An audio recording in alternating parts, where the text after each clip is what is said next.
أعوذ بالله من الشيطان الرجيم بسم الله الرحمن الرحيم منها خلقناكم وفيها نعيدكم ومنها نخرجكم تارة أخرى صدق الله العلي العظيم وصدق رسوله النبي الكريم ونحن على ذلك من الشاهدين والشاكرين والحمد لله رب العالمين. وقال الله تعالى في شان حبيبي ومحبوبه مخبرا وآمرا إن الله وملائكته يصلون على النبي يا أيها الذين آمنوا صلوا عليه وسلموا تسليما اللهم صل على سيدنا مولانا محمد وعلى آل سيدنا مولانا محمد কোন দিন জানি ডাকাশিবে এই রঙের দুনিয়া ছাড়িতে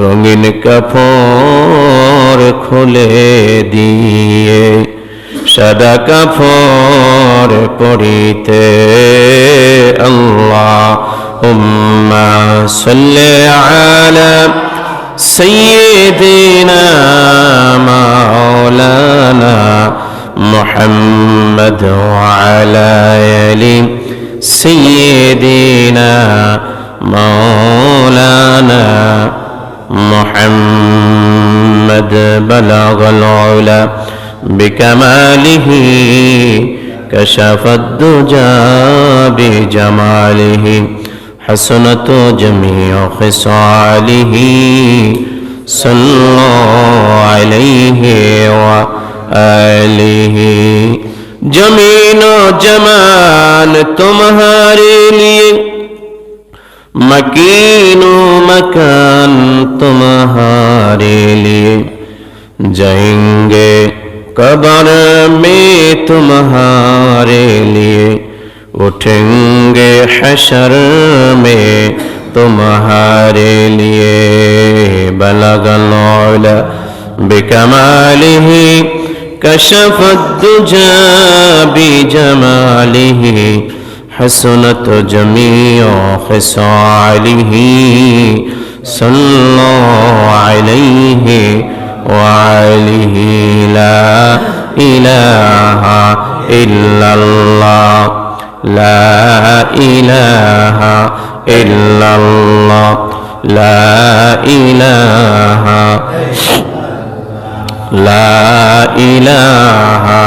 إلا الله لا إله إلا الله لا إله إلا الله لا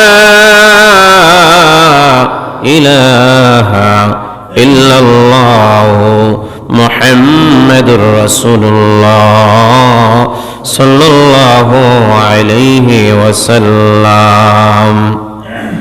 উপস্থিত মুআজ্জাজ মুহতারাম, সম্মানিত মুসল্লিয়ান ইকরাম, যারা আসছেন এবং আসতেছেন সকলের প্রতি সালাম। আসসালামু আলাইকুম ওয়া রাহমাতুল্লাহি ওয়া বারাকাতুহু।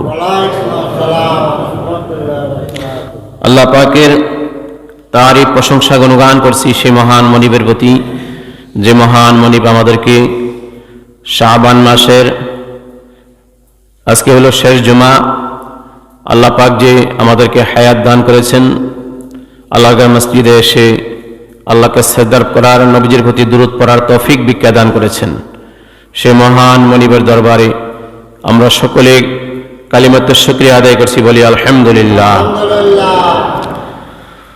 দরুদ এবং সালাম পেশ করেছি বিশ্ব মানবতার মুক্তির দূত, দোজাহানের বাদশা নবী, বিশ্বজগতের শ্রেষ্ঠ নবী, নবীদেরও নবী, দোকুলের কান্ডারি নবী, নবী মুহাম্মদ রাসূলুল্লাহ সাল্লাল্লাহু আলাইহি ওয়াসাল্লামের উপর, যে নবীকে আল্লাহ পাক এই দুনিয়ার জমিনে রহমত হিসাবে, বরকত হিসাবে, ভয় প্রদর্শক হিসাবে, সুসংবাদদাতা হিসাবে আল্লাহ তাআলা প্রেরণ করেছেন।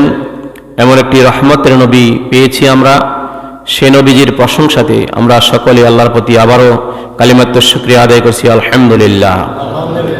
এমন একটি নবী পেয়েছি, এমন একটি নবীর উম্মত হতে পেরেছি, সারা জীবন যদি সেজদায় পড়ে থাকি সেই শুকরিয়া শেষ করা যাবে না।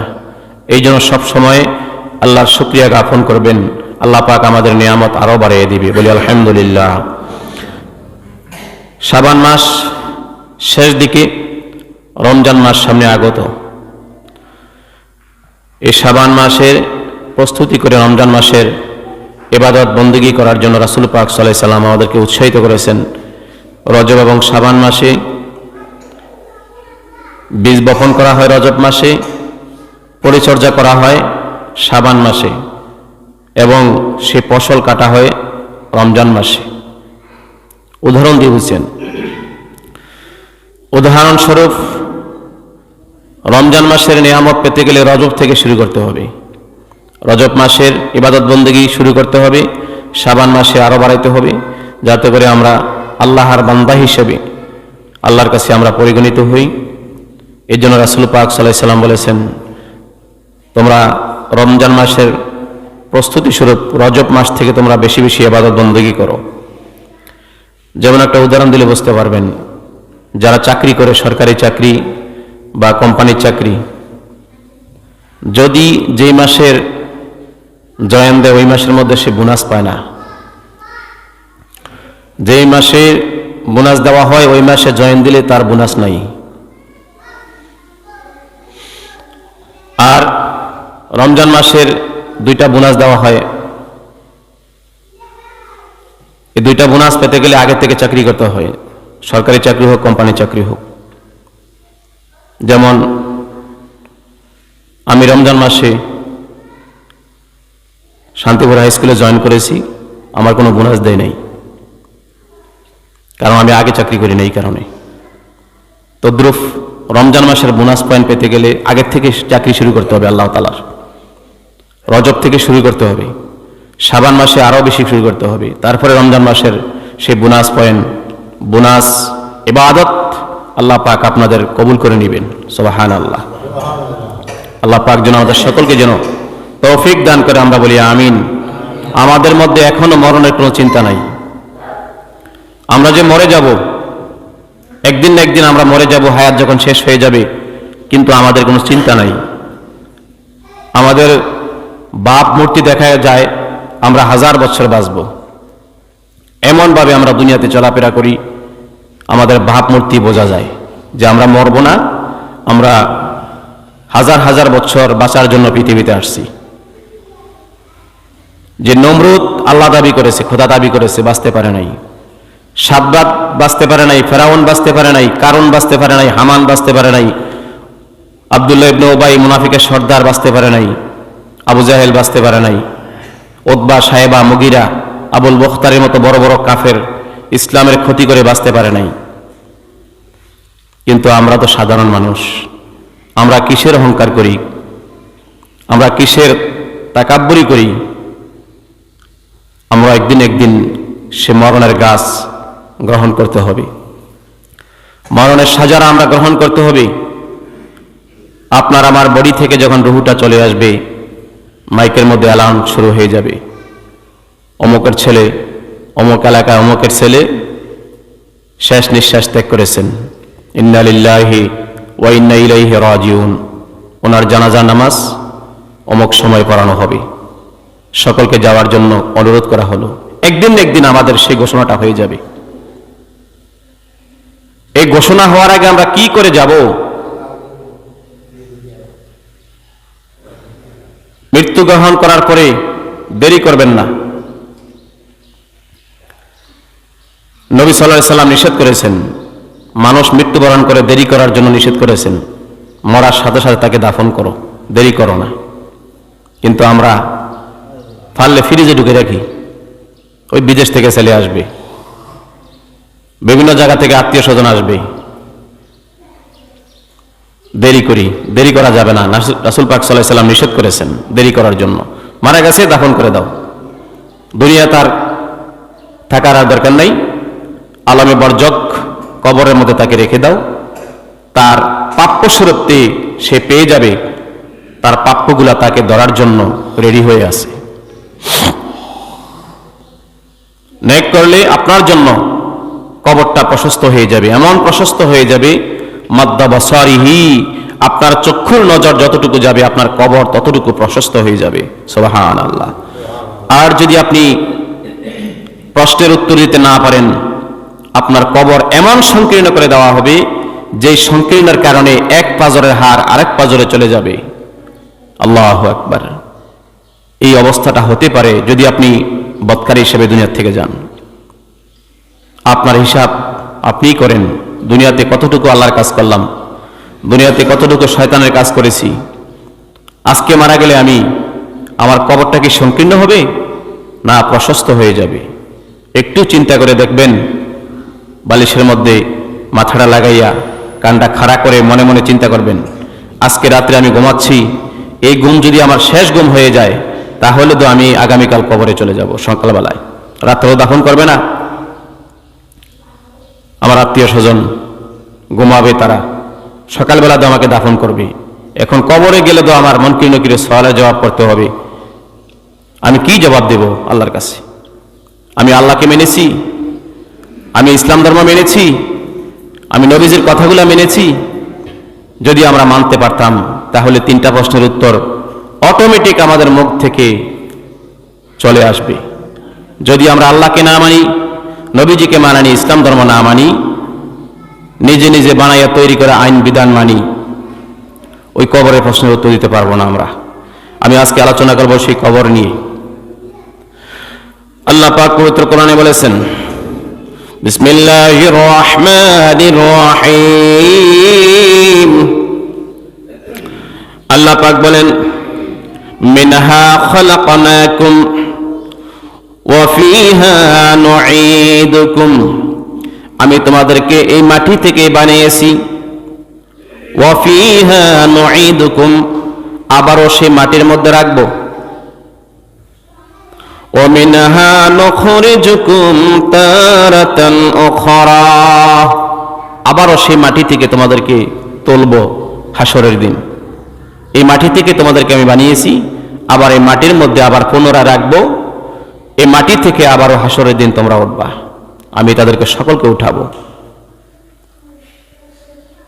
এই কবর যখন আমাদেরকে দাফন করা হয় তখন কবরের চারদিক থেকে মাটি কবরস্থ ব্যক্তিকে গ্রাস করার জন্য, ধরার জন্য আক্রমণ করে। মাথার দিক থেকে মাটি যখন আক্রমণ করে, মাথার দিকে কোরআন চলে যাবে, রোজা চলে যাবে। আপনি যদি দুনিয়াতে কোরআনকে মানেন, কোরআনের আইন বাস্তবায়ন করেন সমাজের মধ্যে, দেশের মধ্যে, সেই কোরআন আপনাকে বাঁচিয়ে দিবে, মাথা দিয়ে মাটি আসতে পারবে না। 2 নম্বরে মাথার দিক থেকে পরে, 2 নম্বরে ডান দিক থেকে মাটি যখন আক্রমণ করবে, নামাজ যদি আপনি নামাজি হয়ে থাকেন, হজ করে থাকেন, জিহাদ করে থাকেন, এই নামাজ, হজ, জিহাদ ডান দিকের মাটিকে বাধা দিবে। ও মাটি, এই মানুষটা 5 ওয়াক্ত নামাজি ছিল, হজ ফরজ হয়েছে, হজ করেছে, আল্লাহর রাস্তায় জিহাদ করেছে, তুমি মাটি এই আল্লাহর বান্দার লাশকে তুমি আক্রমণ করতে পারবে না, আমরা বাধা দিলাম। বাম দিক থেকে যখন মাটি আক্রমণ করতে চায়, দুনিয়ার মধ্যে যারা দান সদকা বেশি বেশি করেছেন, এই দান সৎকাটা ডান দিক থেকে মৃত ব্যক্তিকে পাহারা দেওয়ার জন্য বসে যায়, মাটি আসতে পারে না। তারপরে পায়ের দিক থেকে মাটি যখন আক্রমণ করে তাকে গ্রাস করার জন্য, ধরার জন্য যাকাত গিয়ে দাঁড়িয়ে যায় যে মাটি তুমি আক্রমণ করতে পারবে না, এই মানুষটা দুনিয়া থাকা অবস্থা যাকাত দিয়েছেন। এই আমলগুলো যদি করে যান ইমানের সাথে, ইমানকে মজবুত করে যদি আমলগুলো করে যান, তাহলে এই মাটি আপনাকে চাপ দিতে পারবে না। আপনি নেককার মুহসিন বান্দা হিসেবে আল্লাহর দরবারে হাজিরা দিবেন। আল্লাহ পাক যেন আমাদের সকলকে তৌফিক দান করে। আমরা সকলে বলি আল্লাহুম্মা আমিন। একটা মৃত ব্যক্তিকে কবরস্থ করার পরে কিতাবের মধ্যে আসছে, তখন রুম্মাত নামক একজন ফেরেশতা আসে। রুম্মাত নামক একজন ফেরেশতা এসে তাকে বসায়, রুহু আসে, তাকে বসানোর পরে রুম্মাত নামক ফেরেশতা তখন বলে, উক্তুব আমালাল্লাযী ফিদ দুনিয়া, দুনিয়ার মধ্যে যা নেক আমল করছো এটা লেখো। সে বলবে কাইফা আক্তুব, আমি কিভাবে লিখব? তখন তিনি বলেন, তোমার আঙ্গুল দিয়ে হাত ঘুরাও, তোমার মুখে লালা দিয়ে কালি বানাও, তোমার কাফনের মধ্যে লেখা শুরু করে দাও। তখন মৃত ব্যক্তি তার নেক আমলগুলো যা আছে সকল নেক আমলগুলো লিখতে থাকবে। নেক আমল লেখা শেষ, এবার বদ আমল লেখার জন্য বলবে লিখবে না। বদ আমল লেখস না কেন? আমার শরম লাগে। দুনিয়া যখন বদ আমল করছস শরম লাগে নাই? ফেরেশতা তখন এমন চাপা দিবে আঙ্গুলগুলা ছলাইয়ে যাবে, সর্বশেষ তিনি বাধ্য হবে লেখার জন্য। তখন এই আমল নামাগুলা রুম্মাত নামক ফেরেশতা তার গলার মধ্যে পেঁচিয়ে দিয়ে চলে যাবেন। তারপরে মুনকার নাকির কবরের মধ্যে চলে আসবে, কালো এবং নীল রঙের, গুটগুটে কালো। দেখবেন একটা কালো রং একটা নীল রং একসাথ করলে যেই রংটা যেই রঙের হয় এমন রং হবে মুনকার নাকিরের চেহারা। গুটগুটে কালো, মারি ভেদ করে কবরের মধ্যে তারা ঢুকবে। তারা মৃত ব্যক্তিকে প্রশ্ন করবে, মার রাব্বুকা, তোমার রবকে? যদি আপনি দুনিয়াতে আল্লাহকে মেনে যান, আল্লাহকে রব হিসাবে মেনে যান, দুনিয়াতে কারো তৈরি করা বিধানকে বাস্তবায়ন না করেন, আল্লাহর তৈরি করা বিধান বাস্তবায়ন করার চেষ্টা করে যান, বাস্তবায়ন করতে পারেন নাই, চেষ্টা করেছেন, আপনি একা কিছু করতে পারবেন না। যেমন নমরুদের আগুনের মধ্যে ব্যাঙের ফুয়ে, ব্যাঙের ফানি মতে আগুন নিববে না, এরপর চেষ্টা করেছে। আর কাকলাস কি করেছিল? ফু দিয়েছিল আগুন ধরানোর জন্য।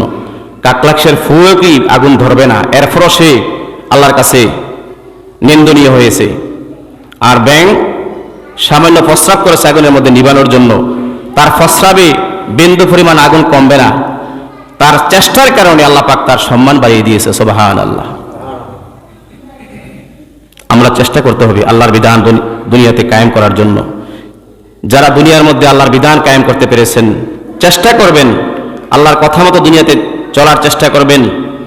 কবরের মধ্যে ওই দিন প্রশ্ন উত্তর অটোমেটিক আপনার মুখ থেকে চলে আসবে, রব্বি আল্লাহ, আমার রব হলো একমাত্র আল্লাহ, আল্লাহ ছাড়া দুনিয়াতে কাউকে মানি নাই, আল্লাহ তুমি আমার রব। 2 নম্বর প্রশ্ন করবে, ওমার দিনুকা, তোমার ধর্ম কি, তোমার দিন কি?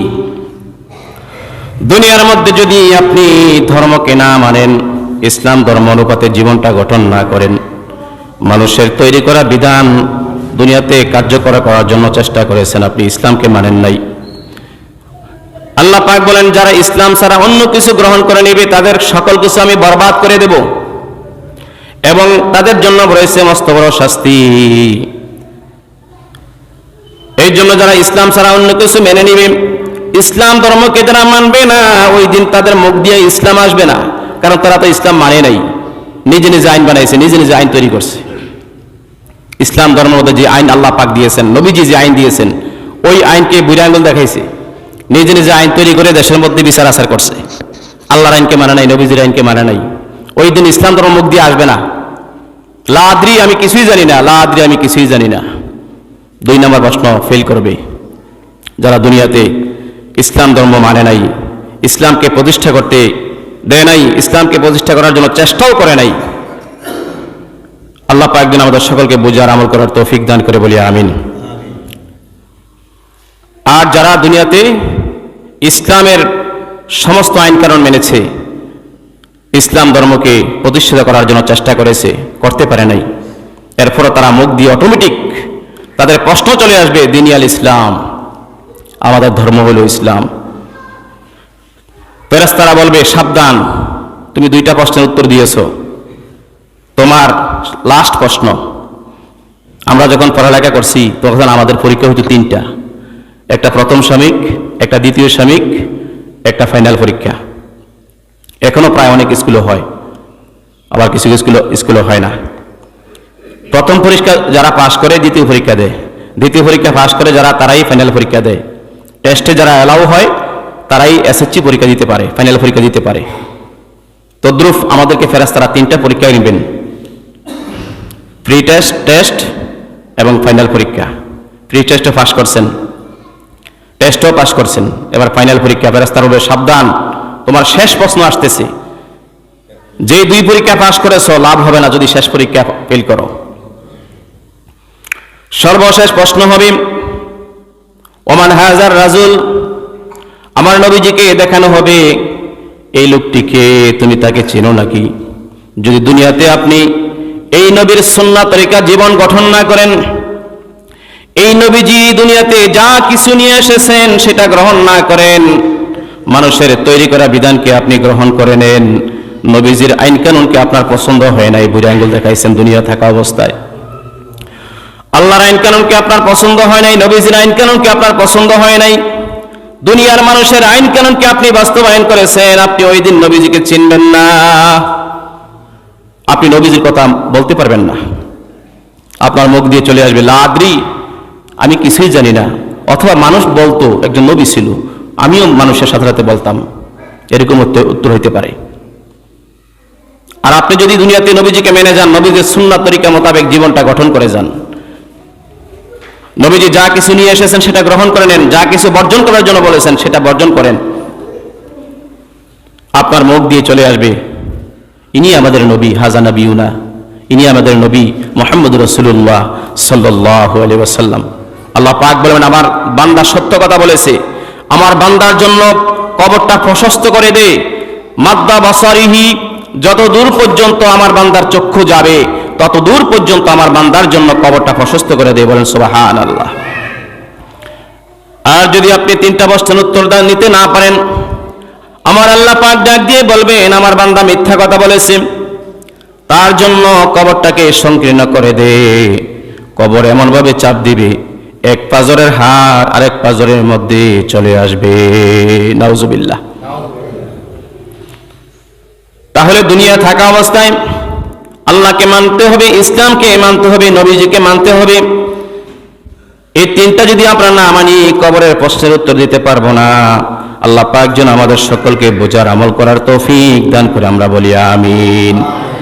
কবরের মধ্যে এমন অবস্থা হয়ে যাবে, রাসূল পাক সাল্লাল্লাহু আলাইহি ওয়াসাল্লাম বলেছেন, মাজালিসুল আবরার কিতাবের হাদিস, রাসূল পাক সাল্লাল্লাহু আলাইহি ওয়াসাল্লাম বলেছেন, হাদিসটি বর্ণনা করেন সুফিয়ান সাওয়ারি রাদিয়াল্লাহু তাআলা আনহু। কবরের মধ্যে যখন একটা মানুষকে রাখা হয়, ইজা সুইলাল মাইয়িতু মার রাব্বুকা, যখন মুনকির নকির সওয়াল জবাব শুরু করে দেয় মার রাব্বুকা, তোমার রব কে, তখন নবীজি বলেছেন ইয়াতারা আলাহু শাইতানু ফি সূরাতি ওয়া ইউশিরু ইলা নাফসিহি, তখন শয়তান একটা স্বরূপ ধরে আসবে, শয়তানের দিকে বলবে আমি তোমাদের রব, আমার দিকে তাকাও। মৃত ব্যক্তিকে কি বলবে? আমার দিকে তাকাও, আমি তোমাদের রব, আমাকে রব হিসাবে তোমরা মানো। যারা দুনিয়াতে নেককার ছিল না, বদকার ছিল, তারা তখন অটোমেটিক জবাব দিবে ইনি আমাদের রব, নাউজুবিল্লাহ বলি। আর যারা দুনিয়াতে রব মেনেছে, আল্লাহকে মেনেছে, আল্লাহর আইন প্রতিষ্ঠা করার জন্য চেষ্টা করেছে, আল্লাহর জমিনে আল্লাহর বিধান কায়েম করার জন্য চেষ্টা করেছে, এমন মানুষগুলো জবাব দিয়ে দিবে না না না, তুই আমাদের রব হবি কেন? তুই তো শয়তান, তোর কপালের মধ্যে শয়তান লেখা। শয়তানকে ওই দিন চিনে ফেলবে মুমিন বান্দাগণ। নবীজি সাল্লাল্লাহু আলাইহি ওয়াসাল্লাম বলেছেন মার রাব্বুকা, যখন বলবে শয়তান তখন ইশারা দিবে আমার দিকে তাকা, আমি তোদের রব, ইন্নী আনা রাব্বুকা, আমি তোমাদের রব। ক্বালা তিরমিজি, ইমাম তিরমিজি রাহমাতুল্লাহ আলাইহি বলেন, হাজা ফিতনাতুল আযীমা, এটা হলো কবরের মধ্যে সবচেয়ে বড় ফিতনা। এটা হলো কবরের মধ্যে সবচেয়ে বড় ফিতনা, যে ফিতনার মধ্যে আপনি পড়ে যাবেন। শয়তান যদি ইশারা যদি শয়তানের দিকে চলে যায়, আপনি দুনিয়াতে শেষ করে ফেললেন, আপনি কবরের মধ্যে সব শেষ। এই জন্য সাহাবীরা কবরের সামনে গেলে কান্না শুরু করে দিত। ওসমান গনি রাদিয়াল্লাহু তাআলা যিনি দুনিয়া থাকা অবস্থায় জান্নাতের সার্টিফিকেট পেয়েছেন, সার্টিফিকেট পাওয়ার পরেও তিনি কবরে গেলে হাউভাউ করে কান্না শুরু করে দিত। সাহাবীরা জিজ্ঞাসা করতো, ওসমান, রাসূল সাল্লাল্লাহু আলাইহি ওয়াসাল্লাম জান্নাত জাহান্নামের কথা আলোচনা করেছেন, আপনি কাঁদেন না, আপনি কবরের সামনে আসলে কাঁদেন কেন, ঘটনা কি? ওসমান গনি বলে, আমার ভাইয়েরা, কবর হলো আখিরাতের প্রথম গেট। যে ব্যক্তি সেই কবরের মধ্যে রেহাই পেয়ে যাবে, তার প্রতিটা গেট সহজ হয়ে যাবে। যে ব্যক্তি কবরের মধ্যে ধরা খেয়ে যাবে, তার প্রতিটা গেট কঠিন হয়ে যাবে। এই জন্য আমি কবরের সামনে গেলে কান্না শুরু করে দিই, আমি কবরের প্রশ্নের উত্তরগুলো দিতে পারবো কিনা, আমার কবর প্রশস্ত হয় না সংকীর্ণ হয়। এই জন্য আমি ওসমান কবরের সামনে গেলে কাঁদি। আমাদের কি অবস্থা? যে ওসমান গনি দুনিয়া থাকা অবস্থায় জান্নাতের সার্টিফিকেট পেয়েছেন, 10 জন সাহাবীর মধ্যে তিনি হলেন 3 নম্বরে। এরপরও তিনি কান্না করতেন, আজকে কবর আমার জন্য, যদি আমি কবরে চলে যাই, আমার কবর আমার জন্য কি অবস্থা হয়ে যাবে আমি তো জানি না। আমরা প্রস্তুতি গ্রহণ করতে হবে। আল্লাহ যেন আমাদের সকলকে মাফ করে দেয়, বলি আমিন। ওসমান রাদিয়াল্লাহু তাআলা আনহু একটা হাদিস বর্ণনা করেন কবর সম্পর্কে, আবু দাউদ শরীফের হাদিস।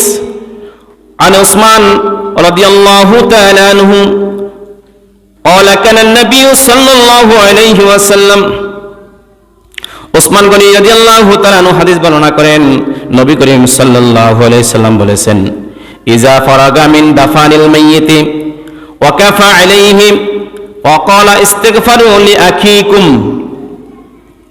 ওসমান গনি বলেন, নবীজি বলেছেন, যখন কোনো মানুষকে দাফন করা হয়, দাফন করার পরে ওয়াকাফা আলাইহি ক্বালা, তিনি বলেন, রাসূল পাক সাল্লাল্লাহু আলাইহি সাল্লাম বলেছেন,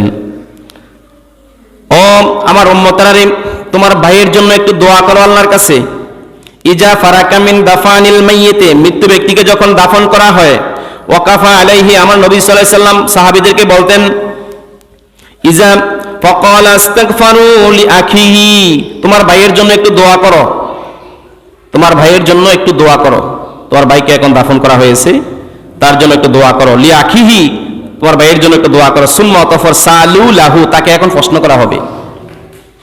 দাফন করার পরে দোয়া করার জন্য সাহাবীদেরকে উৎসাহিত করতেন, যে আজকে তোমার ভাইকে দাফন করেছি, এখন তাকে প্রশ্ন করা হবে, মুনকির নকির তাকে প্রশ্ন করবেন, তোমার ভাইয়ের জন্য একটু দোয়া করো, যাতে করে বিতাসবিতি ফাইন্নাহুল আনা ইউসআলু, সে যেন দ্বীন ইসলামের প্রতি সাবেত থাকতে পারে, সেই জন্য প্রশ্নের উত্তরগুলো দিতে পারে, সেই জন্য ইমানের উপর অটল থাকতে পারে, সেই জন্য তোমার ভাইয়ের জন্য দোয়া করো।